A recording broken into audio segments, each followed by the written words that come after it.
Smackdown review for the May 2nd episode of Smackdown. I'm Will, that's Brandon. We are the Cousins of Destruction Wrestling Podcast. As always, let's cheers, talk about some wrestling, huh? Yeah, we missed you guys. Obviously, couldn't do a Raw review since we were at Raw. We will be heading to Backlash here shortly as well next week. But we missed you guys, so hello. Yeah. Welcome in. Welcome back, and thank you for joining our stream. As always, make sure to like, subscribe, and share the content. We're trying to grow here because we love you guys so much. Let's keep growing this community. But let's get right into it. Damian Priest is walking backstage when he sees Mr. Solo Sikoa, Mr. Jacob Fatu, and the Bloodline 2.0, if you can still call them that. And he starts to just get into a shoving match. They just start shoving and pushing and fighting in the backstage before they even get there. You see Mr. LA Knight walking right past him, giving him a smirk, and he goes, nah, I'm just going to go to the ring. Yeah. And he gets to the ring and he says, last week, instead of a rematch for my United States Championship, I got a number one contender match. Because his name's not Rhea Ripley, therefore he does not get his number one contender match. Had to put that side note in there. He said it didn't really matter though. He didn't mind it. He'll earn his championship shot back. But then Solo Sikoa got in the way, and he decided to come and spike him. But before the match was even over, after the spike, Damian Priest came out, attacked Drew McIntyre. Ding ding. Drew gets DQ'd, which means he wins, right?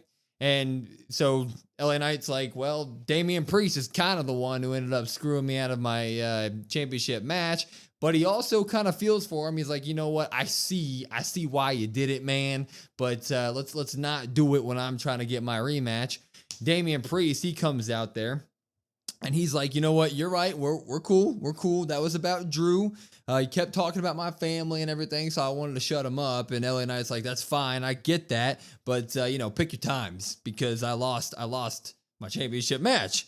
And Priest is like, well, actually, Solo spiked you. He interfered in the match first. He spiked you. So if you look at it from that point of view, I kind of just saved you from taking a Claymore and getting pinned because that was what was about to happen anyways. And when he says that, LA Knight and him start going back and forth, and now them being cool turns into animosity, and they start getting a little bit mad at each other and all that good stuff until they basically start going, you know what, let's fight. Let's do this fight now. They're supposed to fight later on tonight, but they're like, no, let's do this stuff now. And no, that's not what ended up happening at all, right? Because then everybody starts coming out. The back and forth began. Well, no, they do have a match. Mm-hmm. I'm getting my times messed up here. So they do have a match. They have a tussle. They do have a match. It's a back and forth beginning. LA Knight comes back with a jumping neck breaker, all this good stuff. He goes for his yes elbow, but Damian Priest catches him with the chokehold, which is nice. He was going to South of Heaven him. That was a cool little spot there. Mm-hmm. But LA Knight would get the his pop-up elbow drop that he does, leaping elbow drop, all that good stuff. Mm-hmm. Damian Priest got a good razor's edge, almost got the 3 there. He got a broken arrow, and when he got the broken arrow, that's when the LA Knight would come back, and he would do all his good stuff, the megaplex from the top rope. But when he hit the megaplex, they both did the thing where they were laying on the mat. That's when Solo Sikoa shows up, and he starts going wild. He starts attacking Damian Priest first, because obviously beforehand, they were shoving and pushing. Mm-hmm. And then he got in the ring. He started to beat up on LA Knight too, and he was setting up a spike. And then the camera is like really close to Solo, and it's a really good shot. Damian Priest appears from behind him and stops the spike. And Damian Priest and LA Knight kind of team up here for a minute, and they start to beat up on Solo Sikoa. They kind of have a moment of like, you know what? Let bygones be bygones. Let's kill this guy.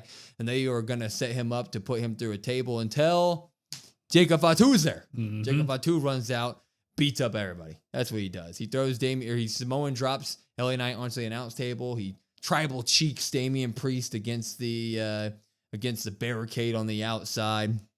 So that was all some really good stuff. They stand tall, obviously, but fast forward a little bit later on the night. I know I'm talking a lot here, but Nick Aldis basically confirms that at Backlash, we are going to get Jacob Fatu defending his title against Damian Priest, LA Knight, and Drew McIntyre.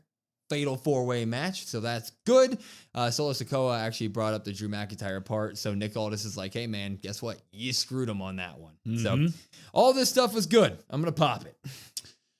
Yeah. Kind of, a weird mood to start the night out. Yeah. About a few minutes before the releases that happen get announced or whatever. So you're immediately like, oh, well, my mood's kind of brought down a little bit. My excitement level isn't really there, and we'll get into those later, I'm sure. But this was all good. This was all fine. It didn't hit the same for me this week. I'm still going to pop it. It was good. No Drew there, really. Yeah. No Drew in the beginning, in the match, or, later on, like you say, it's going to originally be a triple threat, but then Solo's like, well, what about Drew McIntyre? He won that match. So now it's a fatal 4-way. That's going to be great. That's going to be awesome. But I felt like I missed Drew here. Just kind of like, yeah, this was good, but Drew's involvement really is kind of what makes it for me right now, at least especially from the character side. I thought Damian and LA Knight's promo was fine. Didn't really do anything for me. LA Knight had some points, and Damian just like talking out of his butt, basically. And you're just like, well, this doesn't really make a whole lot of sense, but whatever. Yeah, let's go with it. Yeah, I'm excited for the match, especially because we're going to be there, and that kind of upped the card a lot for us in terms of spending the money and driving out there to go see it. Jacob Fatu against guys like Damian Priest, guys like Drew, guys like LA. Those are 4 top guys. They're going to be in a match for the United States title. I don't really care what story is involved and behind on it. Like, obviously, John Cena and Randy Orton are caught up in the world title scene. So just throw all these guys together, have an awesome match at Backlash, and then see where you go from there. So I'm excited for it. Yeah, and you have the Fatal 4-Way element where there is no DQ. So, yeah, I mean, assumably, Solo's got to cost Jacob, right? Or at least that's what you think. Maybe Solo thinks he's going to try to end up helping Jacob. But you talk about it tonight where you think about it at least, well, Solo putting Drew into the match, and Jacob's like, oh, it doesn't really matter. I'll still handle the business. But he does give him a little bit of a side eye. And Aldis saying, well, you're the one that screws Jacob. Like, that's obviously not for nothing. So we'll see if that ends up happening at Backlash. I feel like that would be a little bit of a sour note because it is so fresh and new with Jacob having that title. But at the same time, that's the whole story, right? Like, the story of those two is more important, I think, than the title. Yeah. Which I agree.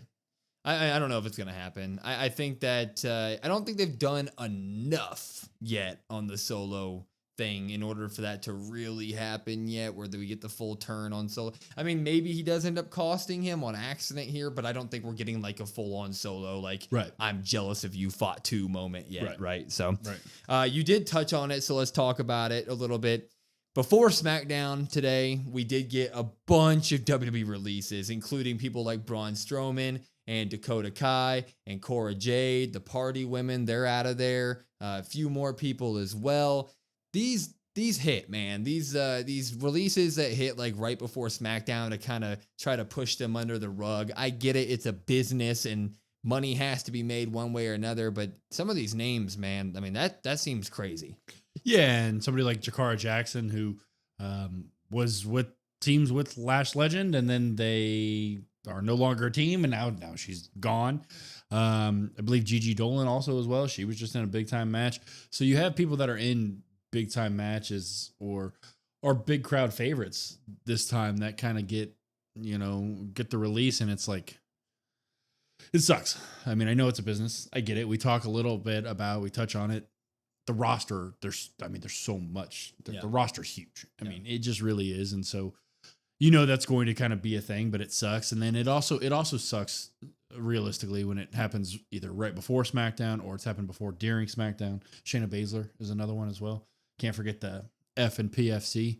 So you really look at it and it's disappointing because there's a lot of crowd favorites on this one. Yeah, I mean, Shayna Baszler, like you just said, another big one. Braun Strowman literally just in a big-time story with Jacob Fatu. And then Dakota Kai, who, like, was just needing some more time on TV. She had all the fanfare in the world. People were begging for her to win the Intercontinental title when that happened. And I'm not hating on Lyra winning it. I love that decision. But I'm just saying that you had a star there that you could have just shown the crowd more often, and who knows what would have happened with her. So I don't know what they're doing here. I get it. Like I said, it's a business and it sucks seeing people lose their jobs and all that stuff. But some of the names here are just really shocking this time around. I'm just sitting there like, man, oh man, what are you doing, WWE? But yeah, and her specifically, like, so she doesn't get the women's IC title, right? And you're like, okay, whatever. I mean, she lost the final. That is what it is. And then she has another match for it. She loses again. Yeah.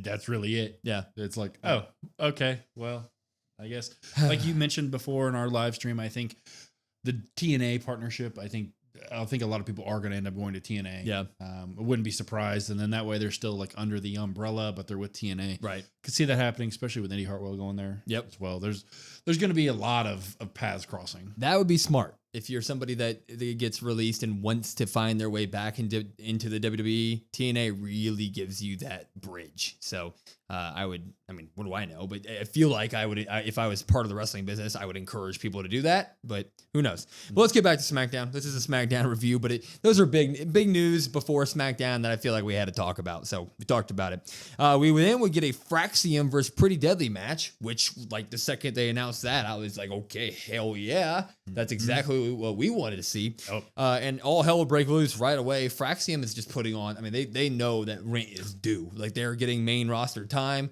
So they're making every second of it count. They're doing everything absolutely crazy.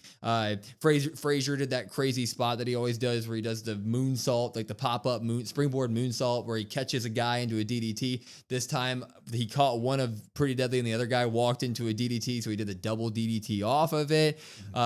Scorpion death drop looking thing. It's absolutely awesome. Pretty Deadly got a bunch of offense in here as well. They were working Axiom for a lot of it. Toward the end, though, Frazier would go for a standing moonsault on Elton Prince, and his elbow caught him on the way down, and it seemed to kind of knock him into a daze in real life. His mouth started bleeding. I don't know if it was his mouth or his chin. He caught him, and he was bloodied. And they were kind of trying to go through their finish. Quick. Yeah, the blood was clear quick. He didn't kick out when the ref, because he pinned him after the moonsault, and the ref went for the pin because he covered him. And Elton Prince just wasn't there, and he didn't kick out, so it made the whole thing feel a little weird because they knew the match wasn't supposed to end, and they didn't end the match. And then their kind of finishing spot was changed because of it. But they ended up doing their Axiom hit their Spanish fly into the Phoenix Splash.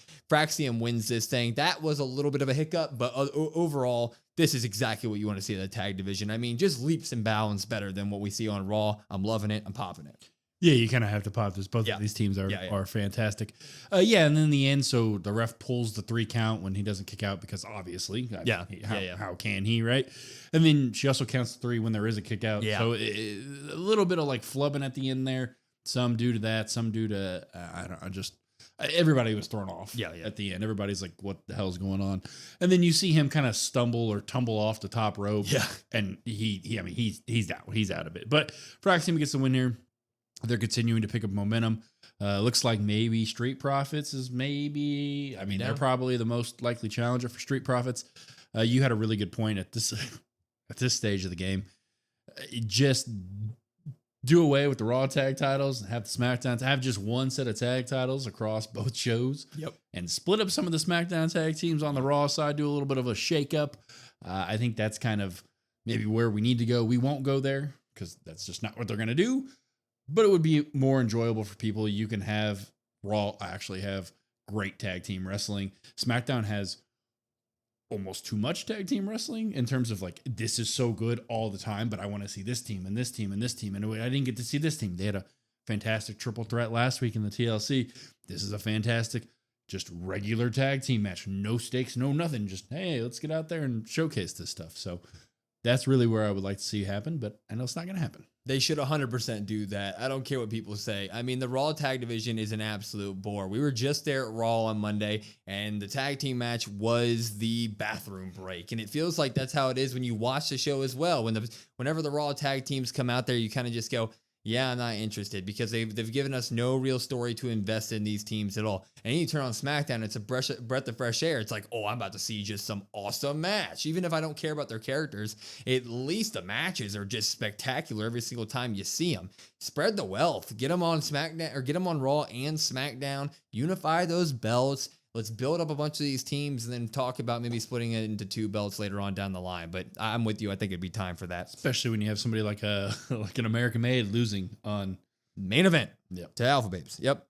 BFAB and Michin were backstage. They're talking about how when Liv gets back, they want a shot at the tag titles. And then the Secret Hervis walked in. Chelsea is in full... Like she's at a funeral because she lost her U.S. title last week, which is absolutely great.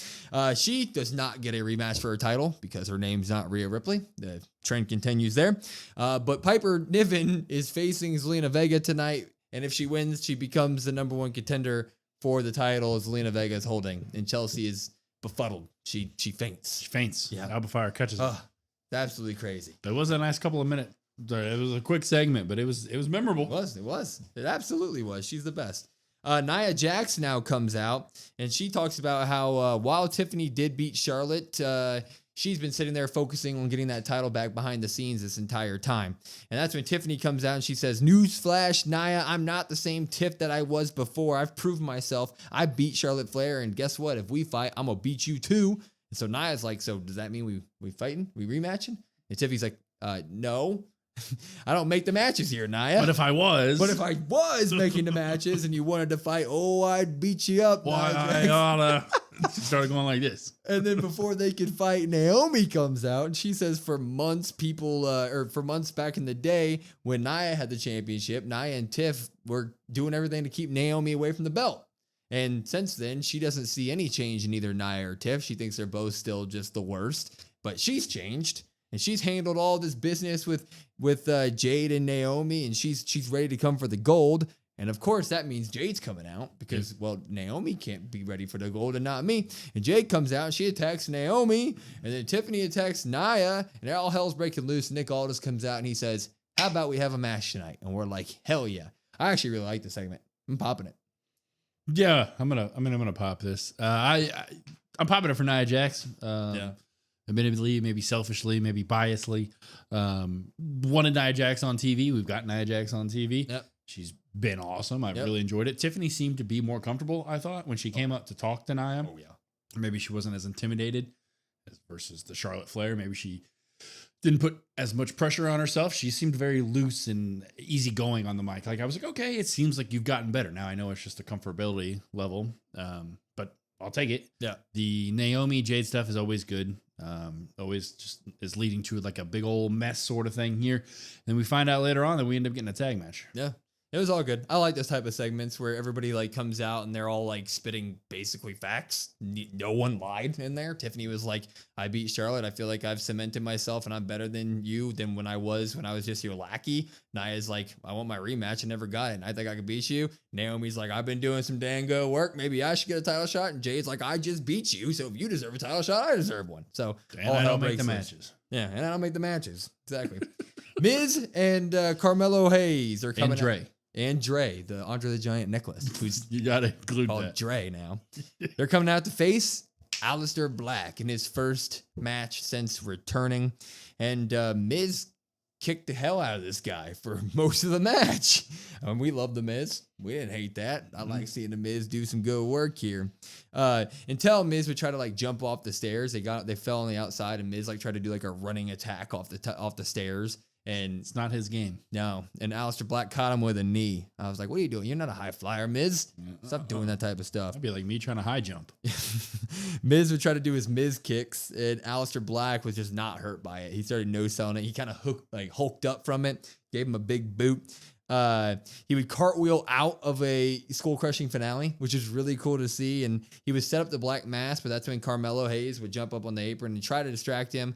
And then Miz would try to come and attack Alistair Black while Melo was distracting him. Black moves out of the way. Miz hits Melo. Black rolls up Miz. 1, 2, 3. Alistair Black beats the Miz in his debut match, his re-debut match. Well, he got the Black Mass off. Remember? Did he? Mm-hmm. Yeah, because he did the spinning heel kick. Yeah, he's down, and then but that's he when he picks him stopped back up. Melo hopped up to stop the Black Mass. He got the roll-up win. Yeah. Okay. Alistair Black wins it, though. After the match, Melo got in the ring, and they kind of did a stare down, so it looks like we are continuing that and going with Melo. And Melo versus Alistair Black, any day of the week, popping it. Yeah, I'm going to pop it as well. Clearly, my timeline's all messed up, so maybe it wasn't as into it as I should have been. The crowd didn't really do any favors here. Nice to see Alistair Black in his return match. I think it had been over 1,100 days or something like that. You get Miz in. Miz is awesome, so sign me up. And eventually we're going to get Alistair Black versus Carmelo Hayes. Hopefully we get some sort of series. Now, I know you don't always get series, and we shouldn't really be asking for series, but I want one. I'm gonna say I don't care. Give me what I want, Batista style. And at the end of the day, that's what we get. Then I'm popping it. Yeah, I have nothing really else to say. We kind of knew this was coming when he debuted against Miz. We were like, well, Miz, Melo, he's probably going to go through Miz and get to Melo, and that's going to be awesome. We're here. It's awesome. Can't wait to see the matches. Yeah, I think the biggest question coming out of the tonight is, does Dre play a part in this. I guess Hey, that's. if he hits him hard in the head with that big old necklace, that's going to hurt. Mm-hmm. Rey Fenix is backstage with Santos Escobar. And Escobar's disappointed because he thinks that Rey Fenix disappointed every luchador in history when he lost to El Grande Americano at WrestleMania. And he says that with Rey Mysterio now out, the biggest luchador in WWE role needs to be filled, and Escobar wants to fill that role. Which is crazy because I thought it was already El Grande, but Yeah, I guess not. if you beat Rey, or I guess he didn't beat Rey, but Well, he technically beat Rey. yeah, hasn't he? Yeah, Well, he beat Rey Phoenix. fair. Yeah. I hate you. It's a factual Anyway, statement. Ray's like, you know what? Let's fight tonight. So we have a match later on tonight when Zelina Vega would come out to fight Piper Niven for the #1 contender at Zelina Vega's belt. Big pops. Big pops. Yeah, Zelina needs new music. Something. Piper Something. came out with Chelsea Green and Alba Fire, both dressed in, well, Chelsea's head to toe in funeral gear, and Alba's still in her Secret Harvest gear. Yeah, they're in all black. Yeah. They're mourning the loss of the U.S. title. Yeah. As they should. They should. Zelina was too fast, and Piper was too big. That's the name of the game of this match, and that's kind of what they played the entire time. Throughout the match, Piper would try to distract the ref so that obviously Chelsea and Alba Fire could get involved and smack Zelina whenever they could get their chance. Zelina would do a big old comeback and start getting hot until Piper picked her up and just like sidewalk slammed her. Really good stuff there. But Zelina would hit a top rope meteor, get the 1-2 ooh there, and then hit a top rope moonsault and also get a 1-2 ooh there. And when she was going for the 619, Chelsea pops up on the apron, just like we did with the Mello Miz match. And obviously Zelina Vega would go and address that because Chelsea's pretty loud if you've ever seen her. Piper Niven would run from behind. Zelina saw it coming, moved out of the way. Piper Niven hits her president, Chelsea Green, off the top rope, and she falls to the outside. Zelina rolls her up. 1, 2, 3, boom. Wade Barrett is losing his mind. Wade Barrett is losing He his is mind. not very, I don't Not know what. happy. They Whoa! hit the president. What the hell? Zelina Vega gets the win here. Piper Niven ends up hitting Chelsea Green on accident. Chelsea Green is obviously beside herself and is crying. Piper's pissed. Piper is absolutely pissed. I am actually going to drop this. I love the work that Chelsea does here. I like Zelina. I'm not hating on Zelina here at all, but we literally just saw the exact same finish in the previous match, and I have to take that into consideration.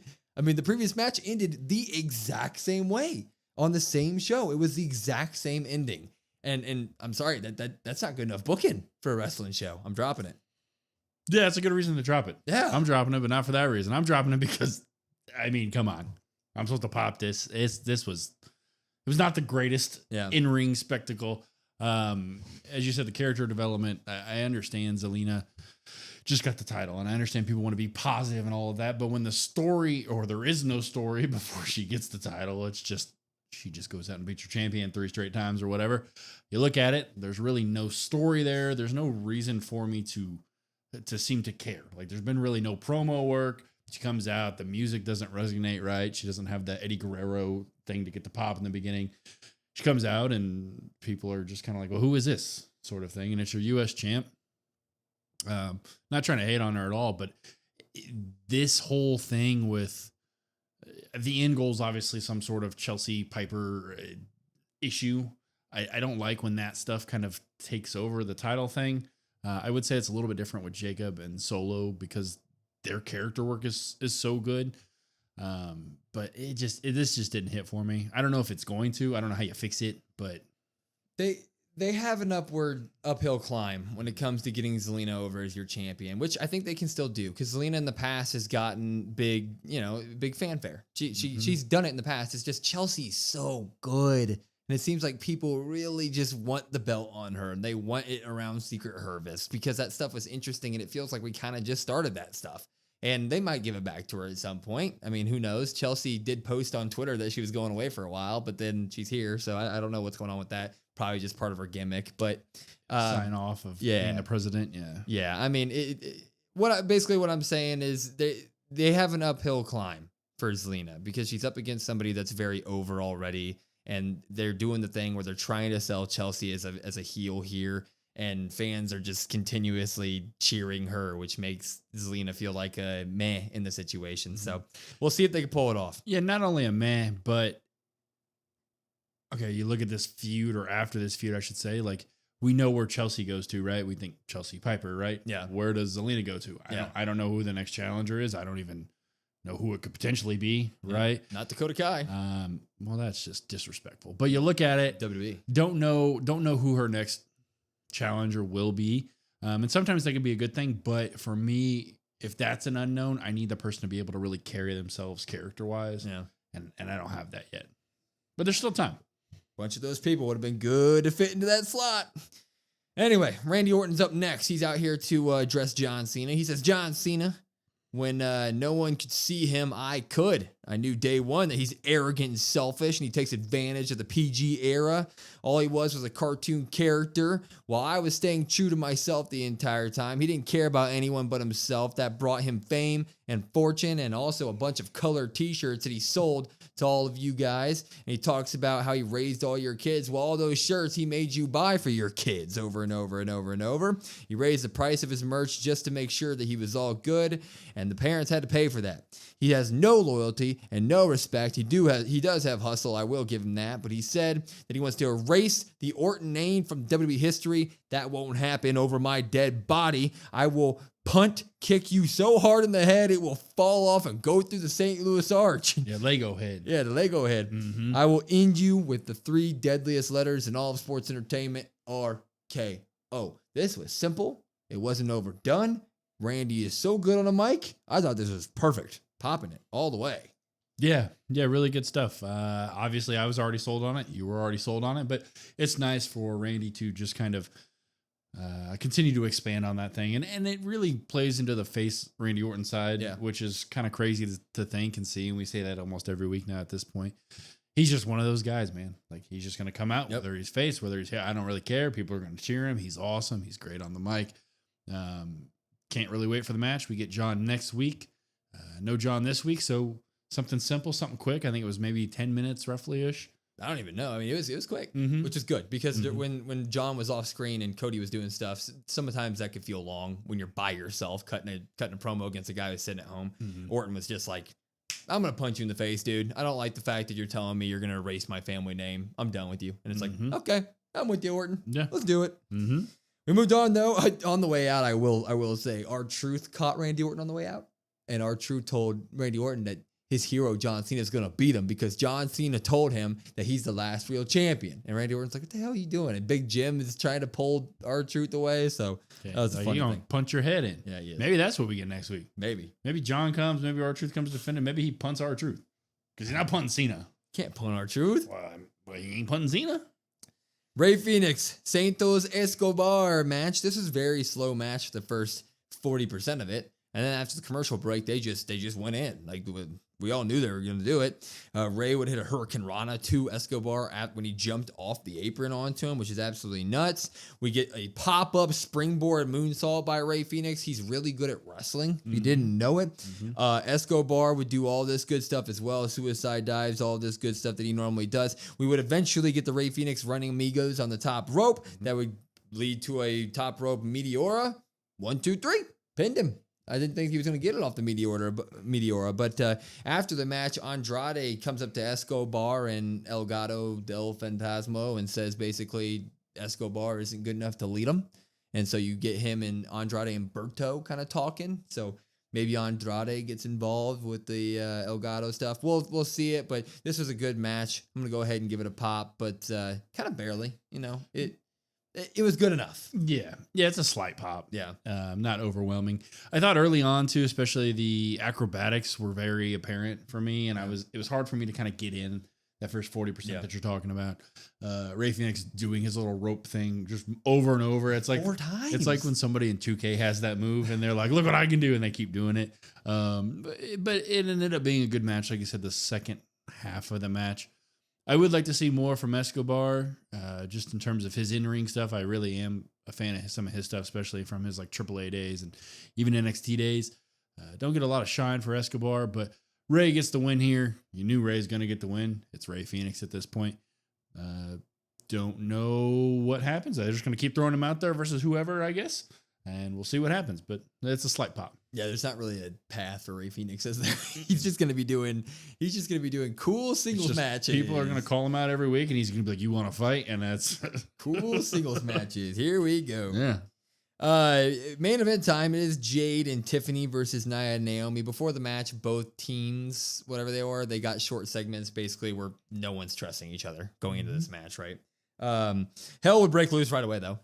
They all got in a ring. They all started fighting each other. Nia took Tiffany out and was throwing her off the stairs, throwing off the barricade. And when that kid, that little kid in the front row was like, "Stop it, Nia! It's Tiffy time." I was like, "Good for you, kid." It was good. Yeah, you had to break that up. Jade was beating up Naomi in the ring until Naomi eventually got the tag to Nia. Then Nia dominated, which I love to see. I love to see the combination of Jade dominating most people until she runs into Nia because it establishes Nia as such a big threat. I think it is really good for her character.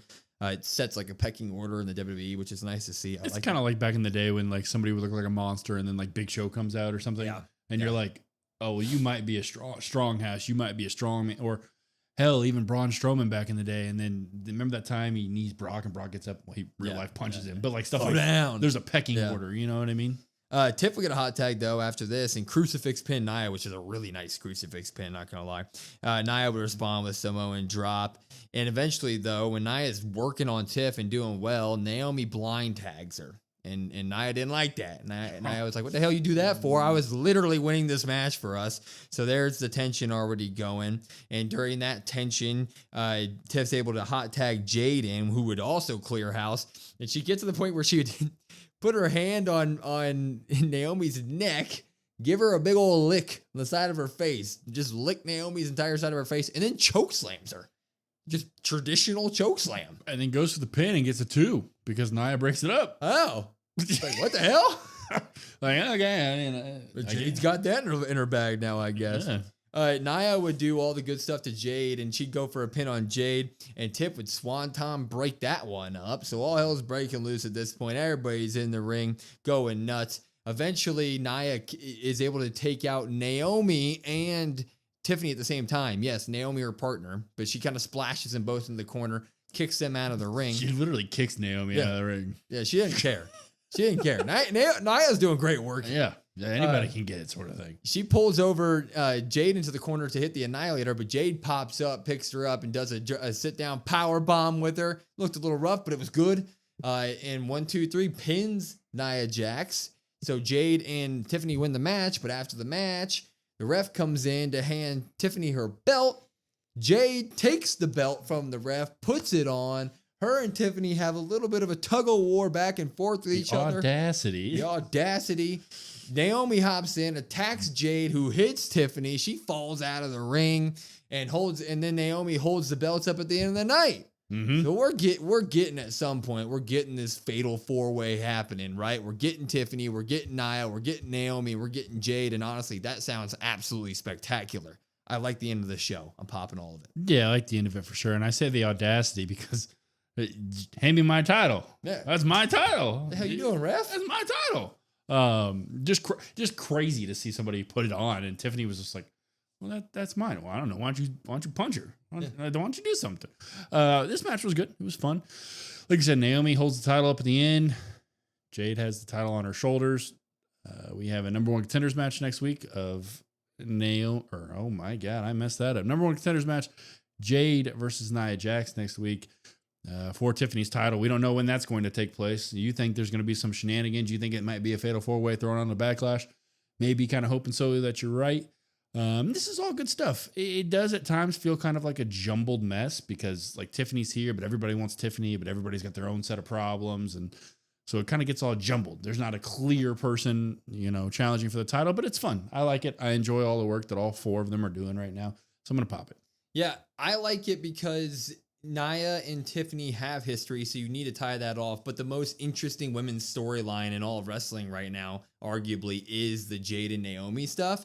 So screw it. Put the most important story on SmackDown into the world title scene here, right? And then you have 4 people to play with that are all going to be great, and you can have Nia eventually take the pin because you have 3 women that can eventually team up and do the damage on her. So you get to protect Nia as well at the end of the day here. So I think WWE would be very smart to do some sort of fatal 4-way. I don't know if it's going to take place at Backlash or whatever comes after that, because we have established enough story here for me to say just throw it on Backlash. I would like to see it, but it needs to happen down the line. I'm looking forward to it. And they're the 4 best women on SmackDown, arguably. So screw it. Put them in a match. Yeah, absolutely. And you say like to protect Nia, but at the end of the day, you can have Tiffany Pinner, and that way that ties off that in there. It clearly kind of writes itself. You can have Jade do all the work, and then Tiffany gets the moonsault or something like that. Exactly. Something simple. I see looking at our pops and drops numbers here. That number does not reflect the episode. No. Talking about it, the 3 hours is long. The no Roman, the no Cody, the no Drew tonight. Yeah. No Cena. Obviously, there was just kind of Randy in terms of like the big star power over there. Really kind of made it a drag tonight. Yeah, it is officially time to put the freaking SmackDown back to 2 hours, especially when you're not going to have most of your top guys there, man. I mean, like we said, we have 14 pops to 4 drops. So just on our basis, it's like, oh, we liked a lot of the stuff that happened. But when you spread that over 3 hours, man, you're spreading it real thin. But we didn't even talk like they did the TLC. A lot of promo videos, a lot of replay videos, a lot of that sort of thing. So just kind of, like you said, a drag. If it was a 2 hour shortened, condensed, hey, don't give so much fluff or filler here, would have been a good, enjoyable episode. So we are going to pop it, but it's going to have an asterisk next to it. It's a very, very light pop at the end of the day. But you know what makes it a lot better? All you guys coming to our live streams. It's been absolutely great watching with you guys. Come to our live streams on youtube.com/@CODWrestlePod. We watch Raw, SmackDown, and PLEs, except for the next one because we're going to be there. But for everything else, @CODWrestlePod. COD WrestlePod. We have a link tree. It's got all of our stuff in our bio. Like, share, subscribe, follow on everything because we want more of you guys here because we love having you guys here and we think that you'll enjoy the content. So I'm Will. That's Brandon. We are the Cousins of Destruction Wrestling Podcast. We will see you next time.